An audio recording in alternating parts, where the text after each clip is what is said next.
Okay, we can start. So I started the recording and want to say hello, everybody.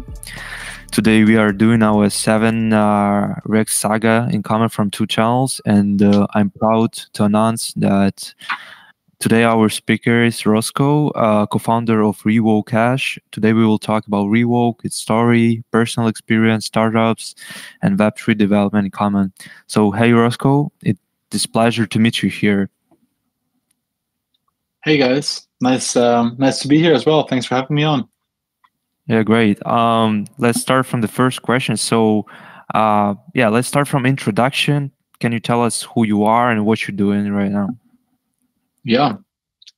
So my name is Rosco. I'm based in Amsterdam in the Netherlands, and I have been working on different crypto-related projects since 2018, 2017, around that time. Worked on a bunch of my own sort of side projects. I've worked for different companies, and also tried to start a few companies myself. Most importantly, last year I worked on a startup with a friend of mine, which didn't end up working out, but we had a good time doing it. And since then, I've been mainly focusing on Revoke Cash, which is a project that I had been working on since 2019, but it was always more kind of like a side project. But then since last year, I've been really fully focusing on that.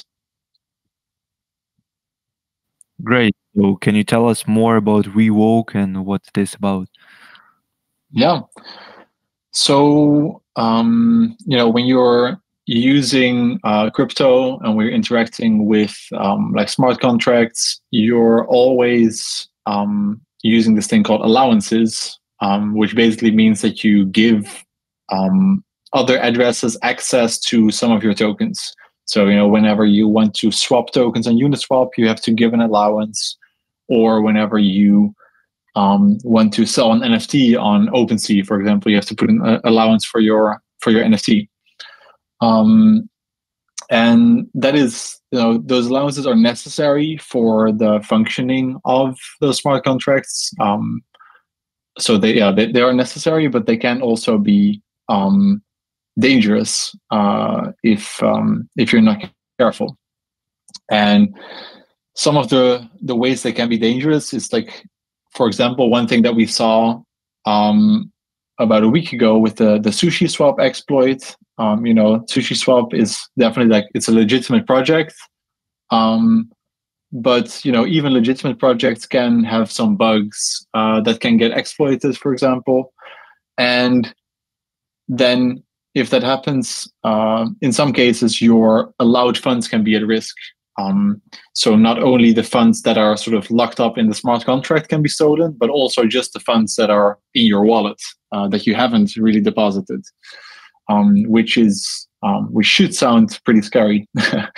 And then there's also this other thing that we've seen is that a lot of scammers are sort of trying to trick you into signing these allowances, where you go to a website and it says, "Oh, hey, claim your airdrop here or mint this cool new NFT," but then actually they are tricking you into giving them an allowance so they can steal your funds, essentially. And so then where Revoke.cash comes in is it gives you basically an overview of all of your allowances and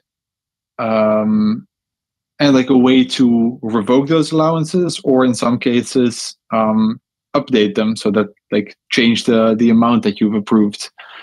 And so by doing that, you kind of reduce the risk that your funds get stolen in one of these exploits. So it's something that I would recommend doing sort of periodically, like maybe once every week. Just log into Revoke.cash and see if there's anything that should be revoked. Great. Do you have some statistic on how much people using your app? Yeah, I mean it's definitely pretty popular. there's hundreds of thousands of people using it every month. And then of course, when like at times like last week with the sushi exploit, then there's so many people just using it all on the same day. Like I think it was over 100,000 on a single day on that day, but I have to say that it's probably the busiest day that we've ever had. So yeah. So as I understand, this is your biggest case, right? In the like live example of how it works exactly. Yeah, well, I mean, so there have been a few other like big cases. Like for example, last year in February, I think there was like a big scare that people thought that OpenSea was hacked, but then it turned out to not be the case. It was like some phishing, just some phishing thing.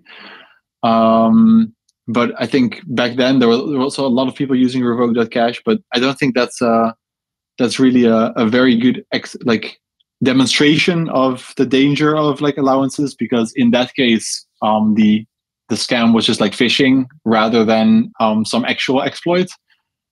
So I think the sushi exploit is definitely a very good demonstration of things that can happen, especially because SushiSwap is a very established, like it's a very big product. Like everybody knows it, uses it.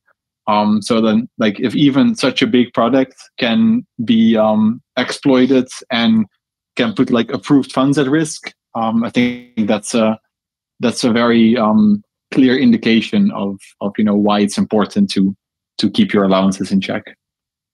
It's so cool to hear that so many people already use this, and this is open case. And one interesting thing that I found out like months ago, I know that you are not raised any money, so you do like foundation and donation. Can you tell us how you do that? Is it hard or not, and like how you build your product without venture funding? Yeah, I think it's definitely it's a very different kind of game from going venture funded. So I'll say that like in some ways it's harder, because in the sense that like it means that if you're venture funded, maybe you raised like $2 or $3 million in like some seed round from big investors, then you have like money in the bank, right? So you can do a lot of things, like pay for services or like hire people, and those are kind of like things that are harder to do when you are when you're not funded, and when you're sort of like more reliant on just getting the revenue, or getting donations in my case. But at the same time, I feel like it does give sort of more freedom over what you're kind of doing, and also it's like so it's like you can kind of set everything up in the way you want to. And I also think that sort of not having all that funding kind of can be a good thing as well, because that does mean that you have to care about certain things that VC funded companies don't have to care about. Like maybe VC funded companies, they will spend a lot of money on certain tools that if you're bootstrapped you can't afford, but then that means that you're going to be setting up your product in a very different way, maybe a way that's more scalable in the future, a way that is you have to think more about what you're doing. And I think in the long run that can be a good thing as well. Super cool. Can you tell us more about your past startups? Because I know that you have a not small experience in the development, Web3 development in common. So yeah, can you tell us just more about it? Yeah, so I think the biggest thing was that before going full time on Revoke Cash, I was working on this startup with a friend of mine, and we actually did raise VC funding. So I guess I do have some experience going through that as well. which I think is a good thing as well, because then it's a bit easier to compare, the two different things. But what we were building was, sort of infrastructure for human readable transactions. So rather than seeing a bunch of 0x123 hex codes, you can actually see what's happening in a transaction. Like, oh, you're swapping the tokens on Uniswap, or hey, you're about to sell an NFT. And I think that idea, there's a lot of other companies that are still building out on that idea as well. And I think it's a very important idea. It's something that is going to become bigger, especially as crypto grows. And I feel that like some of the things that I was working on there with that startup, I also took to Revoke Cash. Like, for example, with the Revoke Cash browser extension that I released last summer, which has a similar kind of idea, right? Where you want to make crypto users aware of what they're signing. And so for the Revoke Cash browser extension, if you have it installed, it sits like kind of in between the website that you're on and like the wallet that you're using. And then whenever you do something that might be harmful, like for example, approving an allowance or signing an OpenSea NFT listing, for example, those things, then the Revoke Cash browser extension will like pop up and say, hey, you are about to sign an allowance for your USDC or something like that. Are you sure that's what you want to do? And if you're about to swap USDC on Uniswap, then yeah, that's what you want to do. But if you think that you're actually trying to claim an airdrop, then hopefully you will think twice if you see that kind of pop up. So yeah, I think doing that other startup before really going full time on Revoke was definitely super helpful as well, both in the sense of like actually going through the whole VC funding process, and also sort of just the product that we were building. And so yeah, ultimately my co-founder and I, we split up from that company, and he's doing something different now as well with that company. And I decided to just focus on Revoke Cash instead. But yeah, so yeah, I think that was definitely still a very interesting experience to do.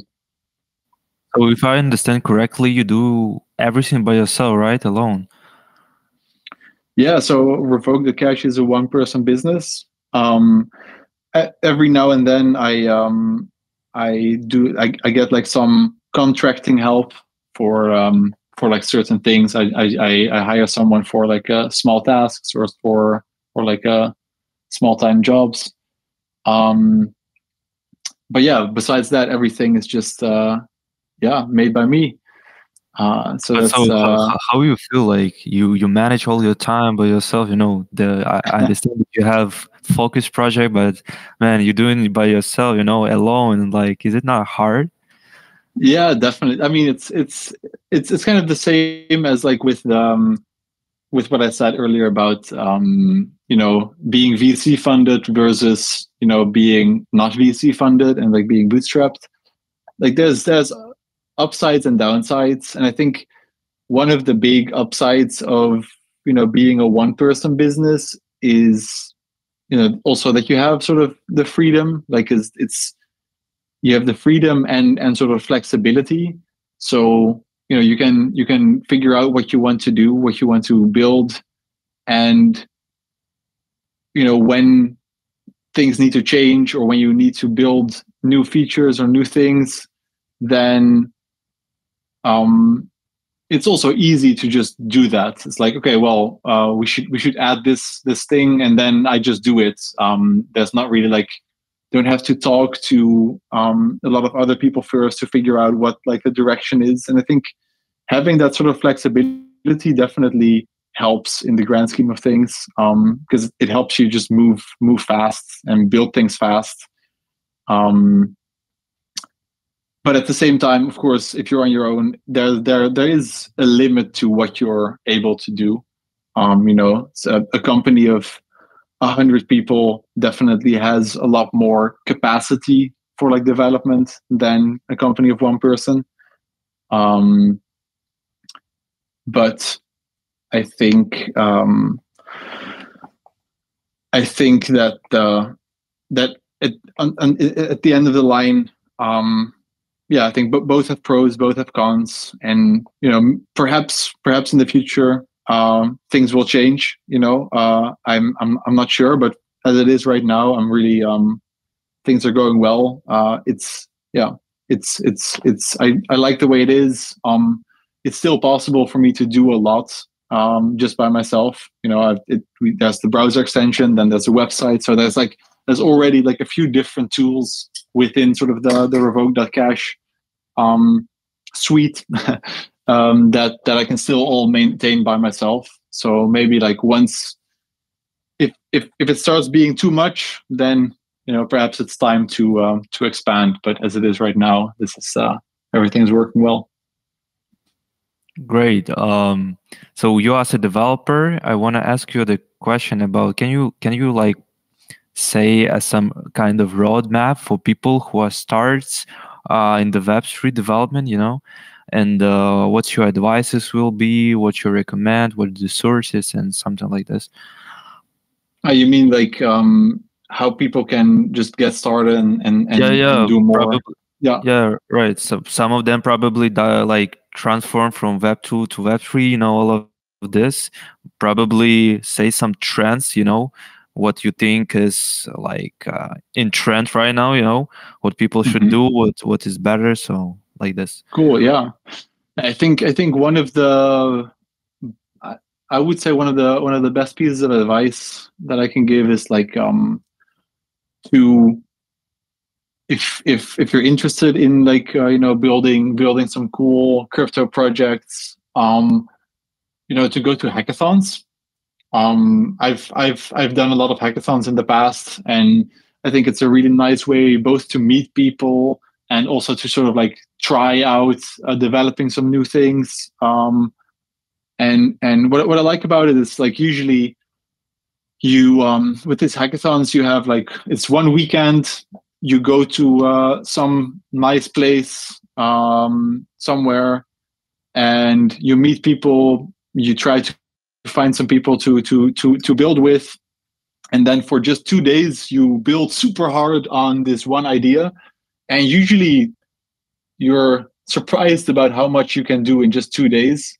Like usually people can just like you have something to present to judges in just 2 days, and then perhaps that project is cool enough to keep working on. You can continue that, or at least you had a lot of fun, you learned things, you met people, and then maybe next time you already know some people there, and you can grow every time. And the nice thing about these hackathons as well is that they are being organized, like for example the ETH Global hackathons, they're being organized all around the world.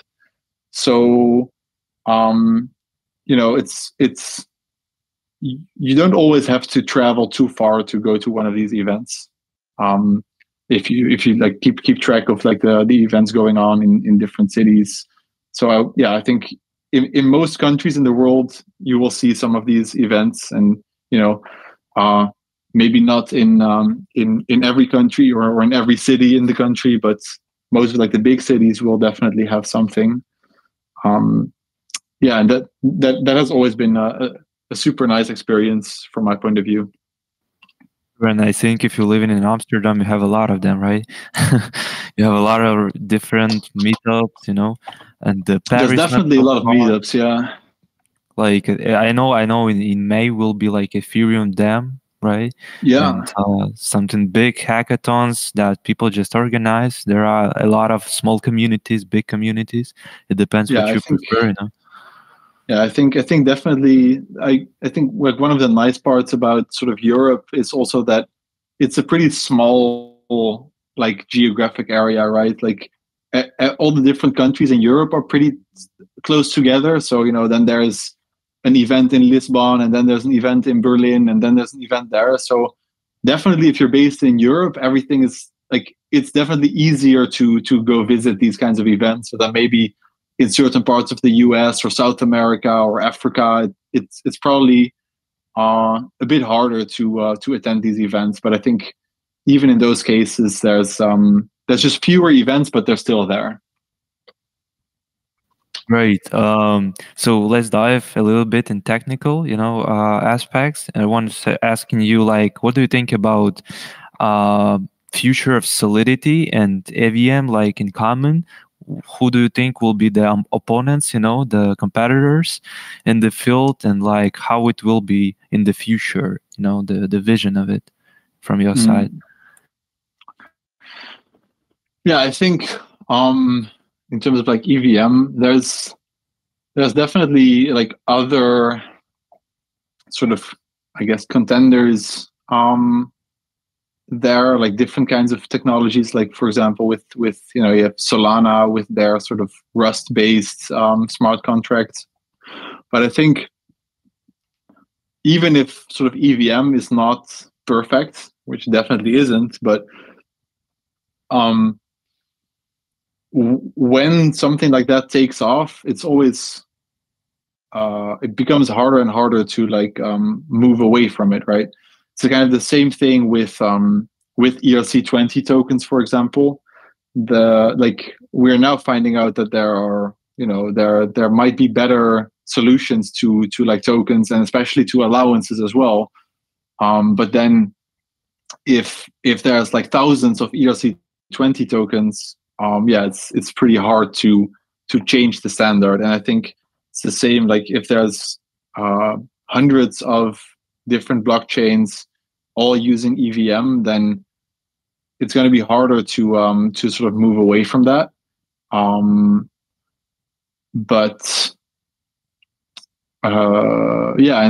then there's also sort of other sort of layer twos for Ethereum that are not really EVM, but that are sort of like working on EVM compatibility or equivalence.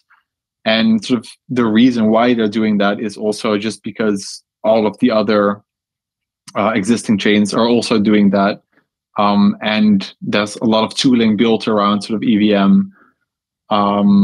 So if I recall correctly, I think when Optimism first launched, they had like they weren't completely EVM compatible. But then I think half a year later or something, they did end up sort of porting or like changing their system so that it would be compatible with EVM, just because without that compatibility, it's super hard to get developers to develop on your platform, because there's just less tooling. So I think from that perspective, I think EVM will still be pretty dominant in the coming time. But hopefully there's always improvements to be made, and I think there's still plenty of work to be done. Yeah, great. So you are the creator of your product, you are tech lead, you are everybody. Can you like deeply tell us how works exactly the Revoke Cash? You mean on a technical level? Yes. So essentially, I guess that's sort of the nice one of the good things about these token standards like ERC20 and ERC 721, 1155, is that they all sort of have to conform to the same standards. Like they have to be the same.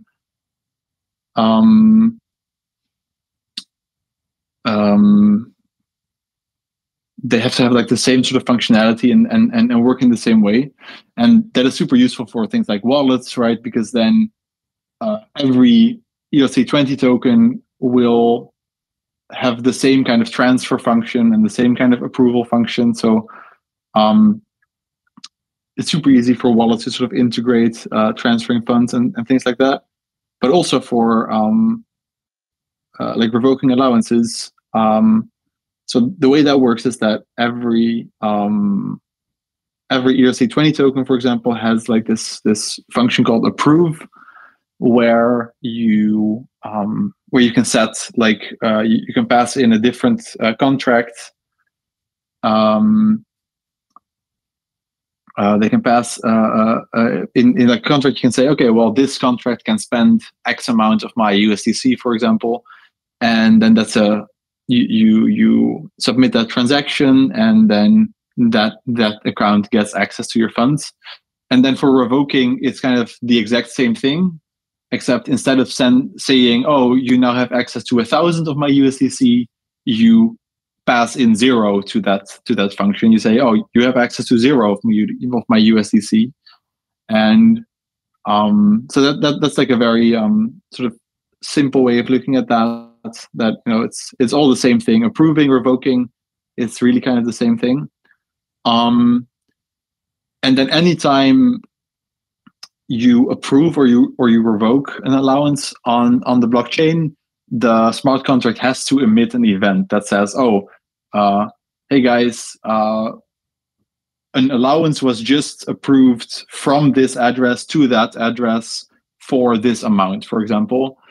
And Revoke Cash just looks at like all those events to figure out, hey, you know, which allowances have been granted to whom, by just looking at those allowances, and then we just put that in a dashboard. And essentially, when you click the revoke button on Revoke.cash, we just we send a transaction to the blockchain that says, you know, approve 0. That's kind of like, that's sort of the rundown of how it works on like the smart contract level, I'd say. Great, super cool. What do you think about ZK and all of this modern, you know, implementation layer 2s and everything about this?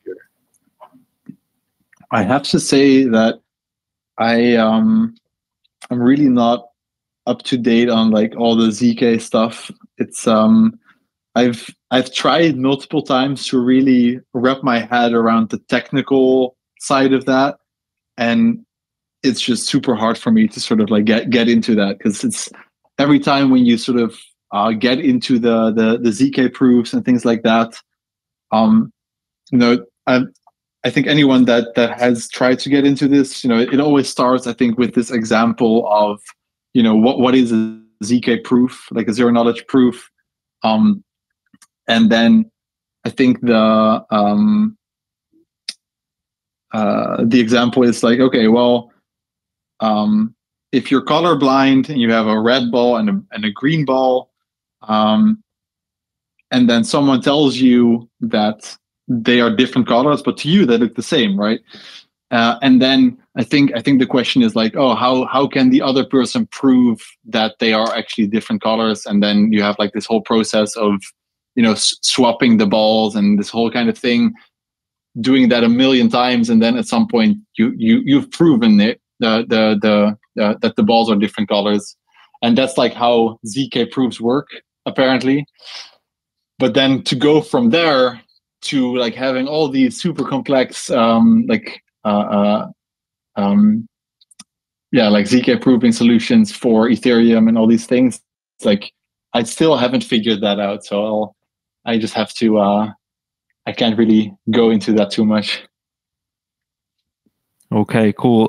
So I want to ask you a question about, I saw in your Twitter account the photo that pinned it like with your dad, right? You did some generative art, something like that. The project about it. Can you tell us more about? Yeah, sure. So my dad is an artist. He usually did like mostly painting, but recently also more like sort of paper work with paper. but it's all like physical art, right? And it's all abstract art that he does. And sort of the central thing about his art is that he exclusively makes stripes, so like just lines of different colors. And the interesting thing there is that just by itself, like a stripe can be perfect, right? It can be like a perfectly straight line with perfect edges, perfect parallel. But if you're a person and you are like painting a stripe, then it is basically impossible to make that line perfect. And that is sort of like the beauty of a lot of art as well, that sort of people try to do things perfectly, but then it never ends up working out. So that's sort of like the whole idea behind the art that my dad makes. And then I think last year, of course, there was a lot of like popularity around NFTs and digital art and generative art. So I reached out to my dad and said, hey, how do you feel about like trying to make some NFTs that are sort of based on those same concepts as your physical work? So that's what we ended up doing. And of course, if you're like talking about sort of the concept of perfection, then a person can't do perfect things or like can't draw a perfect line, but a computer will always draw a perfect line. So there's like a very big difference between like what a computer does and what a person can do. So we had to sort of purposefully and like explicitly try to make the computer do imperfect things, which is a very sort of weird thing to do, and a very so that was like a super interesting thing to do, like try to make a computer do imperfect things like a human would do, actually. And so that's what we did, and I think it turned out pretty well, and we launched that on Art Blocks last year in May. Which went well. So I mean, if you guys are into generative art, definitely go check that out. I definitely will, because it's so cool. Family business or something like family creative art. It's great. Yeah, it was a lot of fun doing that with my dad. Yeah, cool. So as one of the last question, can you tell us the roadmap of Revoke Cash? What's your like goals? What you can tell or not? What's your like next steps? And yes. Yeah, for sure. So I think that's a few things for Revoke that I want to focus on. I think one big thing is sort of like education, because a lot of times people share Revoke.cash on Twitter or on like other social media when people get hacked, or like when there's a big exploit, like with the SushiSwap thing recently. And then people share Revoke.cash and say like, oh, well, go to Revoke.cash, check it out. But then if you just click the link and you get there, a lot of people still don't really know what they're supposed to be doing with that. And so I think it's important for Revoke.cash to sort of like just play more of that educational role there and provide more sort of content to help people understand, what is an allowance, what am I supposed to do on this website, things like that. So I really want to just expand on that more. And then there's also just some other features that I want to focus on, like one sort of big thing that I want to add in at some point is like an allowance history, where you can see like, oh, well, this is where you approved this allowance and this is where you revoked it again. So like just so people can understand, what they are actually doing a bit better, maybe. And then also one thing that I'm trying to work on is sort of a Revoke Premium subscription.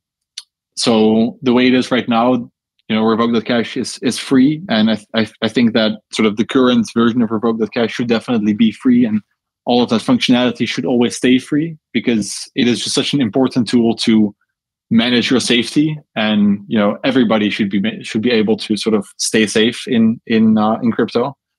But so I'm thinking about like more additional convenience features to add to like a sort of a premium subscription model, just so that the company can make some more revenue in that way, and be able to keep sustaining the development.